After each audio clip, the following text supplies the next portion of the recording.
Alors, on poursuit le cours sur le produit scalaire.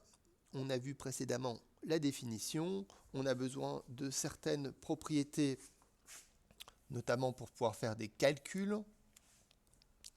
Donc d'abord, on dit que le produit scalaire est une opération commutative.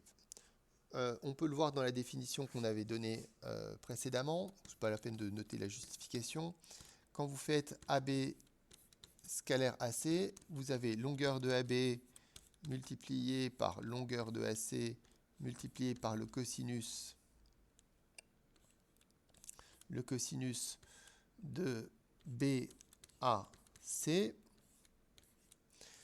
Donc, quand on fait cette opération, en fait, on s'aperçoit que les vecteurs AB et AC, on peut les intervertir, multiplier deux longueurs entre elles. Quand on les multiplie, l'ordre n'a pas d'importance. AB multiplié par AC, c'est pareil que AC multiplié par AB. Et ici, l'angle BAC et l'angle CAB, c'est le même angle. Donc, ici, le produit scalaire AB AC, c'est le même que le produit scalaire AC AB. Le produit scalaire est une opération commutative. Ensuite, vous avez deux règles, 2 et 3, qui sont des règles de distributivité. Distributivité à gauche, distributivité à droite. On admet ces règles, on pourra les appliquer très naturellement puisqu'on a l'habitude de le faire pour les nombres réels. Ensuite, vous avez une règle avec un coefficient. Quand vous avez un coefficient k, vous pouvez l'appliquer indifféremment au premier vecteur de votre produit scalaire, au vecteur u, au deuxième vecteur de votre produit scalaire ou au résultat de votre produit scalaire. Donc voilà ce que disent ces règles de calcul. On voit la notion de norme. Alors, jusqu'à maintenant, on parlait de longueur d'un vecteur, on va être un tout petit peu plus précis. Quand on parle de longueur, on parle de longueur d'un segment, et c'est une longueur, c'est la distance qui sépare deux points. Quand on parlera d'un vecteur, on arrêtera de dire longueur, on dira norme, et on va avoir une notation. Donc on prend un certain vecteur u, on peut le placer où on veut, son point de départ, simplement on l'appelle A, son point d'arrivée, son extrémité, on l'appelle B, et donc cette longueur AB va être par définition nommée norme du vecteur U, et puis on aura donc une notation qui sera U entre deux doubles barres. Propriété, quand on fait le produit scalaire de U par U, c'est-à-dire ce qu'on notera U au carré, comme les deux vecteurs, c'est U et lui-même, hein, les deux vecteurs ont la même direction, le produit scalaire sera positif, on n'a pas besoin de faire de projection puisque les deux vecteurs ont déjà la même direction, et donc ce sera simplement la norme de U fois la norme de U, soit la norme de U au carré. Donc voilà pour cette propriété très importante qu'on utilisera très souvent.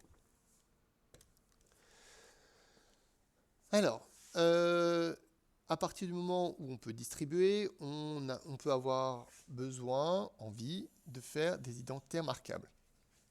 Alors ici, on a écrit ce que ça donnait, la simple application de la distributivité. Hein.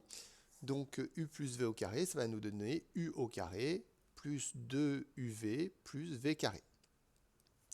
Alors, dans cet identitaire marquable, on fait simplement l'observation qu'on a des carrés à certains endroits. Et le carré d'un vecteur, on vient de l'écrire, c'est sa norme au carré. Donc, dans l'égalité identitaire marquable, on va remplacer les vecteurs au carré par des normes de vecteurs au carré. Donc, un petit peu partout. Ce qui nous amène à isoler le produit scalaire. Donc si on isole le produit scalaire, ça veut dire qu'on fait passer norme de U au carré à gauche, norme de V au carré à gauche, et ensuite on divise par 2. On obtient donc ceci.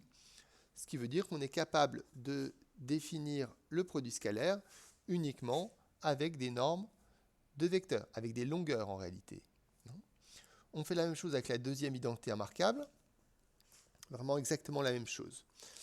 On obtient donc une définition du produit scalaire. Alors juste pour vous montrer, on va voir ce que ça donne quand on fait le produit scalaire de AB et AC.